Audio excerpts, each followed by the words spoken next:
주 예수 내 맘에 들어와 계시는 변하여. 자, 이제 야곱은 외삼촌에게 자신을 의탁하게 되었습니다. 그런데 그냥 가만히 놀고 먹을 수는 없는 것이죠. 당시 사회에서는 노동력이 굉장히 중요했습니다. 이 야곱은 무슨 일이라도 해야 되는 그런 상황이었습니다. 그때 외삼촌은 이 야곱에게 한 가지 제안을 합니다. 야곱에게 일한 만큼 품삯을 주겠다. 그렇게 제안을 하죠. 이 외삼촌은 야곱이 직접 자신의 품삯을 정하도록 그렇게 기회를 줍니다.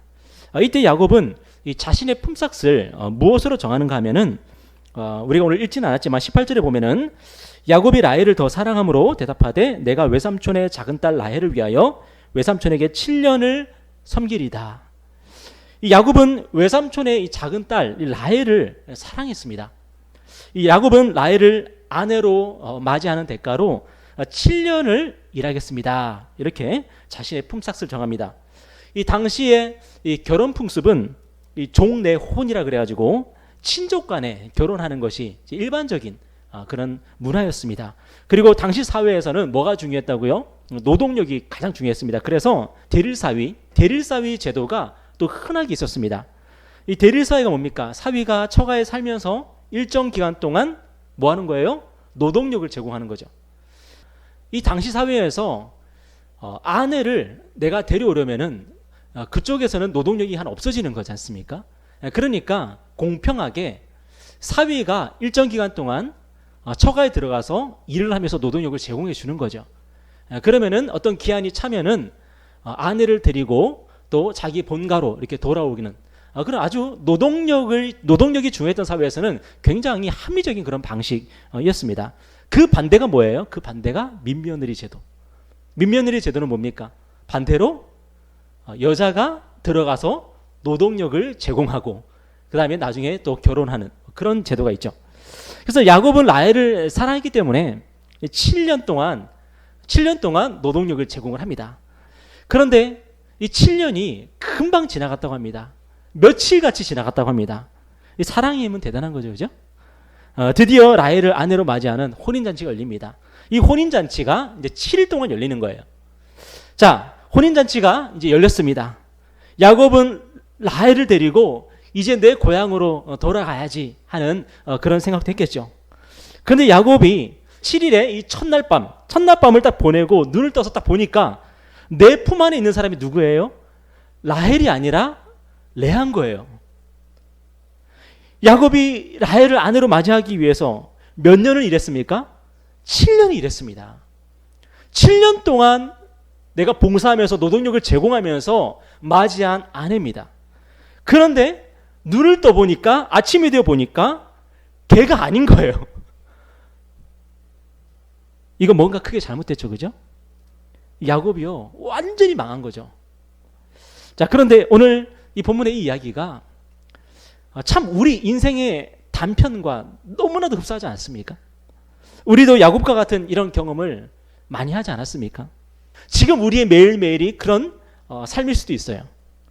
여러분, 왜 우리는 실패하는 걸까요?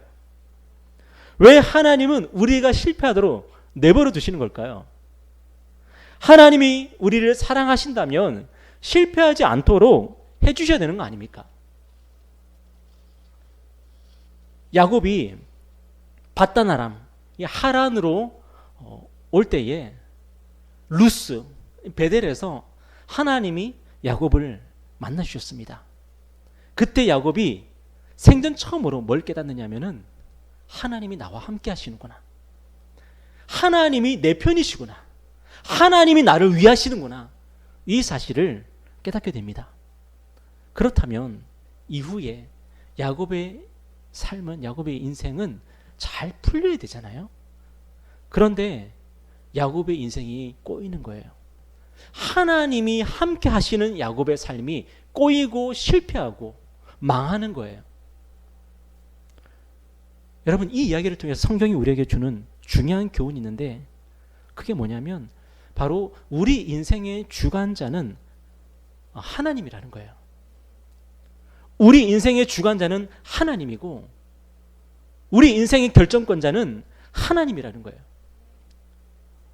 우리가 신앙의 토대 이 교육을 끝마치고 나면은 그 다음에 기도의 주제를 가지고 함께 공부를 할 거고 그 다음에 잠언을 가지고 함께 이제 공부를 하게 됩니다. 저는 벌써 기대가 됩니다.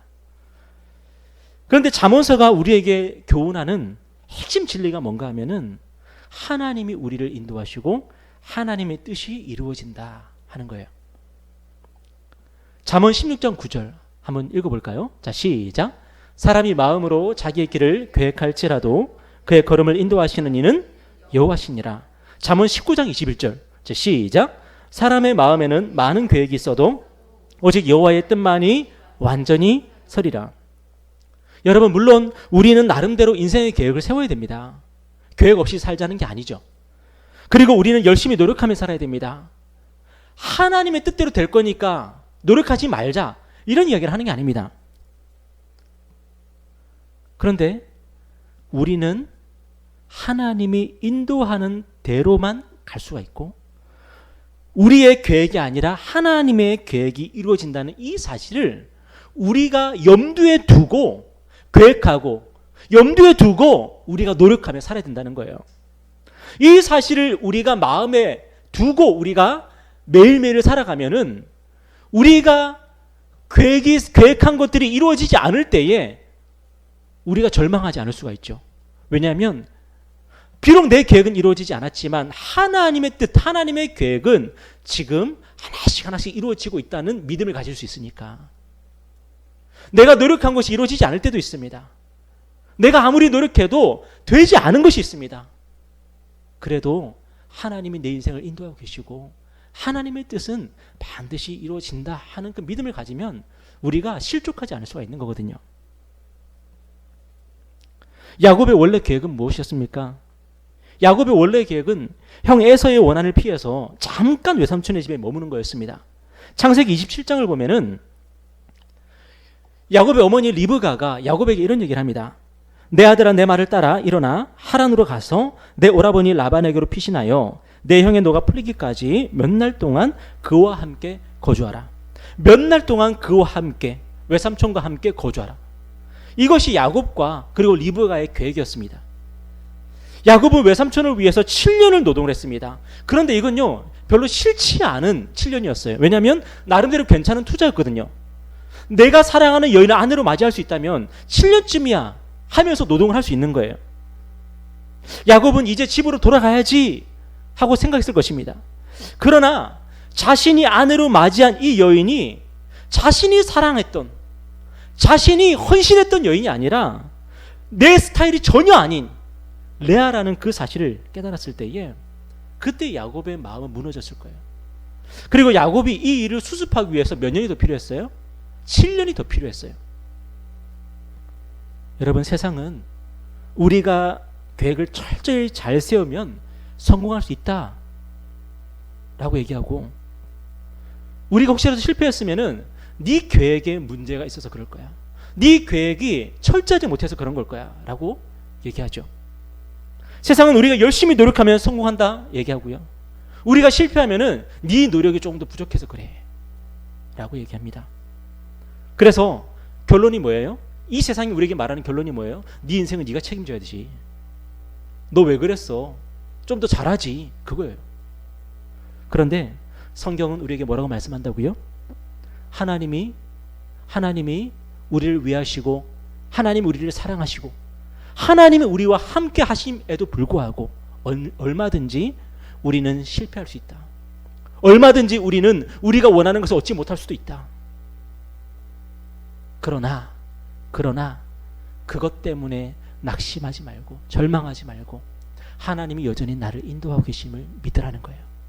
하나님의 계획을, 내가 알지 못하는, 내가 생각지 못한 하나님의 뜻을 내 삶 속에서 이루어 가신다는 것을 믿으라는 거예요. 하나님이 바로 예레미야에게 그렇게 말씀하지 않으셨습니까? 내게 부르짖으라. 그리하면 네가 알지 못하는 크고 비밀한 일을 너에게 보여주겠다고. 예레미야는 예루살렘이 멸망하는 그 상황 속에서 활동했던 선지자였습니다. 아니, 누가 하나님의 도성 예루살렘이 멸망한다고 생각했겠습니까? 예레미야는 정말로 쓸쓸하게 외롭게 예루살렘이 멸망할 거라고 그렇게 선포했던, 설교했던 그런 선지자였습니다. 그 누구도 근데 그 사실을 믿지 않았습니다. 하지만 하나님은 예루살렘 멸망뿐 아니라 하나님은 어떤 계획도 가지고 계셨어요? 유대인들이 바벨론 포로로 끌려가서 그곳에서 하나님을 경외하는 법, 하나님께 순종하는 법을 배우고 다시 돌아와서 예루살렘이 다시 재건되고 예루살렘이 다시 회복되는 그 계획을 하나님이 가지고 계셨던 거 아닙니까? 우리가 알지 못하는 크고 비밀한 일, 그 일을 하나님은 가지고 계세요. 때문에 오늘 저와 여러분이 하나님 앞에 나아가서 기도해야 되는 거예요. 여러분이 계획하신 것들이 다 잘 이루어졌습니까? 내가 노력하니까 다 잘 됐습니까? 우리 인생은 그렇게 안 풀리더라는 거예요. 그런데 그래서 낙심하지 말고, 그래서 절망하지 말고, 그렇다면 하나님은 저를 어떻게 인도하기를 원하십니까? 그렇다면 하나님은 제가 모르는 어떤 계획을 가지고 계십니까? 제가 하나님의 그 계획, 그 뜻 앞에 제가 헌신하기를 원합니다. 그렇게 하나님 앞에 우리가 헌신하며 나아가는 그런 기도의 시간이 되셨으면 좋겠습니다. 여러분, 그렇다면 하나님은 우리에게 도대체 뭘 원하실까요? 하나님이 우리에게 가장 원하시는 게 뭘까요? 하나님, 왜 노력했는데도 안 되죠? 하나님, 제가 철저하게 계획을 세웠는데 왜 이게 실패하죠? 하나님 도대체 우리에게 원하시는 게 뭐예요? 우리가 하나님께 질문하면 하나님께서 뭐라고 대답하실까요? 하나님이 우리에게 바로 내가 원하는 건 바로 너야 라고 대답하신다는 거예요. 내가 원하는 거는 바로 너야, 너. 다시 말해서 하나님이 우리에게 원하시는 것은 우리의 변화입니다. 우리가 변화되는 거예요. 하나님은 우리를 택하셔서 우리를 부르셨습니다. 그리고 그 부르심에 합당한 사람들로 우리를 만들어 가기를 원하시는 거예요. 때문에 우리의 계획이 실패할 때에 그냥 실패하는 게 아닙니다. 하나님은 그 실패를 통해서 우리를 훈련하시고 우리를 단련하십니다. 때문에 하나님은 우리의 실패 속에 반드시요 우리를 위한 교훈과 우리를 위한 지혜를 숨겨 놓으십니다.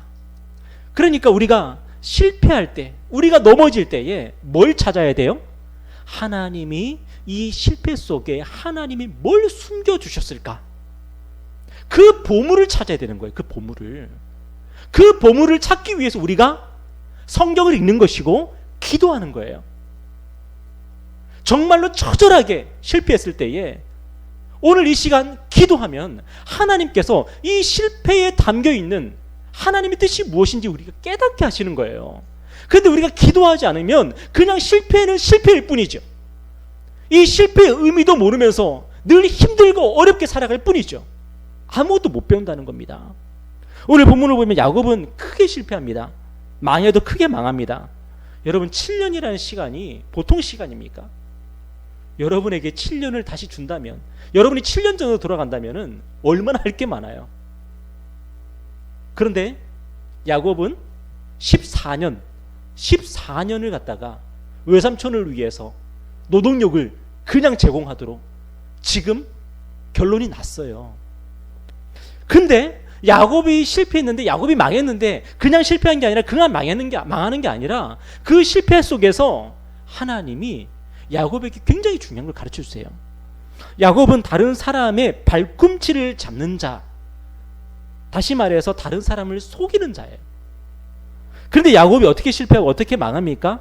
외삼촌에게 크게 속아 넘어가죠. 사기를 당합니다. 그러니까 사기치는 사람이 사기를 당해서 실패하게 하십니다. 뭔가 이유가 있는 것 같지 않습니까? 야곱이 어떻게 아버지 이삭을 속였습니까? 아버지 이삭이 연로해서 눈이 어두워진 것을 이용했죠. 그래서 자신이 야곱인지 에서인지 아버지가 잘 못 알아보는 것을 이용해서 아버지에게 장자의 축복을 받아내지 않습니까? 그런데 외삼촌 라반이 어떻게 야곱을 속입니까? 밤이 어두워서 얘가 누군지, 라헬인지 레아인지 전혀 분간하지 못하는 그 시간을 이용해서 라반이 야곱을 속이게 하십니다. 또한 야곱이 어떻게 형 에서와 부당 거래를 했습니까? 야곱은 에서가 사냥을 갔다가 돌아와서 배고프기를 기다렸습니다. 야곱이 에서의 장자의 권리를 살 수 있었던 것은요, 에서가 너무 배고팠기 때문에, 다시 말해서 에서가 지금 야곱과 정상적인 지금 거래를 할 수 없는 그런 상황이었기 때문에 부당 거래가 이루어졌던 거죠. 그런데 외삼촌 라반이 어떻게 야곱과 부당 거래를 합니까? 야곱이 일단 외삼촌에게 의탁하고 있는 그런 상황이었습니다. 얼마든지 외삼촌이 갑질할 수 있는 상황이었죠. 그리고 야곱이 자기 딸 라헬을 사랑하고 있다는 것을 라반은 잘 알고 있었겠죠. 그리고 그 지방 결혼 풍습이 어떻습니까? 언니보다 동생을 먼저 시집 보내는 경우가 없는 그런 지방이었어요. 당시 사회에서 가장 중요하게 여겼던 것이 뭐라고요? 바로 노동력. 야곱은요, 자신의 노동력을 탐냈던 외삼촌의 계략에 완전히 말려듭니다.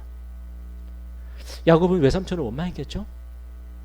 얼마나 외삼촌이 원망스럽고 외삼촌을 볼 때마다 구역질이 났겠습니까? 그런데 하나님은 그것을 통해서, 외삼촌을 통해서 야곱 자신을 보게 하시고, 그리고 외삼촌을 향해서 구역질하던 야곱이 자기 자신을 향해서 구역질하게 만들어 가세요. 이것이 뭡니까? 이것이 뭐냐면 야곱이 변화되는 그 변화의 첫걸음이 되는 것입니다. 여러분은 여러분 자신을 보면서 구역질을 해보셨습니까? 여러분 자신이 정말 밉고 정말 싫게 느껴진 적 있으십니까? 우리가 진정 변화되려면 바로 이 경험을 해야 돼요. 내가 정말 싫고, 내가 정말 밉고, 내가 생각해도 내 자신에게 정말 화가 나고, 그런 경험을 해야만이 우리 자신이 변화되어야 된다는 필요성을 느끼는 거거든요. 우리 주님의 제자들은 이 세상 누구보다 큰 실패를 맛봤습니다. 그들이 어떤 실패를 했습니까? 우리 주님을 배신했죠. 우리가 인생을 살아가면서 겪게 되는 가장 큰 고통, 어떤 고통입니까? 배신을 당하는 고통 아닙니까? 그런데 우리 주님의 제자들이 바로 그 고통을 우리 주님에게 안겨드렸어요. 베드로는 주님과 같이 죽었으면 죽었지 절대로 배신하지 않겠습니다라고 맹세했어요. 다른 제자들도 하나같이 그렇게 얘기했어요. 하지만 우리 주님이 체포되자마자 그들은 어떻게 했습니까? 우리 주님을 다 버리고 도망갔습니다. 그 누구도 우리 주님과 함께 죽지도 않았고요, 고난당하지도 않았습니다. 마태복음 26장에 보니까 베드로가 어떻게 했습니까? 한번 읽어볼까요? 시작. 이에 베드로가 예수의 말씀에 닭 울기 전에 내가 3번 나를 부인하리라 하심이 생각나서 밖에 나가서 심히 통곡하니라. 베드로와 제자들은 통곡할 수밖에 없었고 절망할 수밖에 없었습니다. 그들은 자신들을 바라보면서 구역질할 수밖에 없었습니다. 그 전까지는 자신에 대해서 자랑스러워하는 마음을 가졌던 제자들이었습니다. 내가 예수님의 오른팔이 돼야지, 내가 예수님의 왼팔이 돼야지 했던 제자들이었습니다. 그런데 이 실패의 경험을 통해서 제자들은 자기 자신을 바라보면서 통곡하는 그런 경험을 하게 됩니다. 그런데 우리 주님은 제자들이 이렇게 실패할 것을, 우리 예수님을 배신하고 부인하고 저주할 것을 우리 주님이 아셨을까요? 모르셨을까요? 아셨죠, 그죠? 그런데 우리 예수님은 그것을 막아주시는 것이 아니라, 너 잘못하면 나를 부인하고 나를 저주하게 된다, 너 조심해라, 그렇게 말씀하시는 것이 아니라 우리 주님은 베드로에게 뭐라고 말씀하셨습니까? 누가복음 22장에 보니까 우리 한번 읽어볼까요? 시작. 그러나 내가 너를 위하여 내 믿음이 떨어지지 않기를 기도하였노니 너는 돌이킨 후에 내 형제를 굳게 하라. 우리 주님은 베드로를 제자로, 사람을 낚는 어부로 부르셨습니다. 우리 주님은 제자들을 향한 계획을, 목표를 분명히 가지고 계셨습니다. 그런데 그 계획 속에 무엇이 포함되어 있었습니까?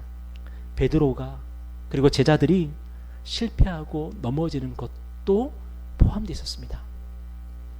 제자들은 사람을 낚는 어부가 되기 위해서 반드시 실패를 해야 됐습니다. 실패를 해야만, 좌절해야만, 자기 자신에 대한 믿음을 잃어버려야만이 누구를 믿을 수 있어요? 예수님을 믿을 수 있어요. 자기 자신이 아무것도 아닌 것을 정말 깊이 깨달아야만이 예수님을 신뢰하고 예수님을 따르면서 살아갈 수가 있는 거예요. 그리고 평생을 살아가면서, 평생을 사역하면서 나의 방식이 아니라, 나의 방법이 아니라 하나님의 방식, 하나님의 방법이 옳은 거야 라고 확신하며 살아갈 수가 있는 거예요. 우리 주님은 저와 여러분에게 실패 없는 삶을 약속하신 적이 없으십니다. 오히려 우리가 얼마나 실패하게 될지, 우리가 얼마나 우리 자신을 바라보면서 눈물을 흘리며 통곡하게 될지, 오히려 그것에 대해서 우리에게 말씀해 주시는 거예요. 그런데 우리 주님이 우리에게 분명히 약속하시는 것이 무엇입니까? 야곱에게 약속하신 것처럼 우리 주님은, 우리 주님의 계획이, 우리를 향한 주님의 뜻이 이루어질 때까지 결코 떠나지 아니하시고 우리와 함께 늘 동행해 주신다고 약속을 하십니다. 오늘 본문의 야곱은 굉장히 큰 쓰라린 실패를 맛보고 있습니다. 하지만 이 야곱을 향한 하나님의 신실하심, 하나님의 그 약속은 여전히 유효하고요. 야곱이 정말 하나님이 원하시는 사람이 되기까지 하나님은 야곱의 인생 속에서 열심히 일하고 계시는 것입니다. 여러분, 하나님이 오늘 저와 여러분의 삶 속에서, 그리고 우리 교회 가운데서 열심히 하나님의 뜻을 이루어가시고 역사하고 계신다는 것을 여러분 믿으실 수 있겠습니까? 지금 내 모습을 보는 게 아니라 하나님의 약속을 믿으십시오. 하나님이 우리를 어떤 뜻으로, 어떤 계획을 가지고 우리를 바라보시는지를 여러분 성경을 통해서 확인하시기 바랍니다. 그래서 자꾸 미약하기 때문에 나는 실패했어, 나는 끝난 거야 가 아니라 하나님이 나를 어떻게 인도해 가실까, 하나님이 내 삶을 어떻게 빚어 가실까, 그것을 기대하면서 하나님께 여러분 기도하시는 그런 귀한 시간 되시기를 주님의 이름으로 축원합니다.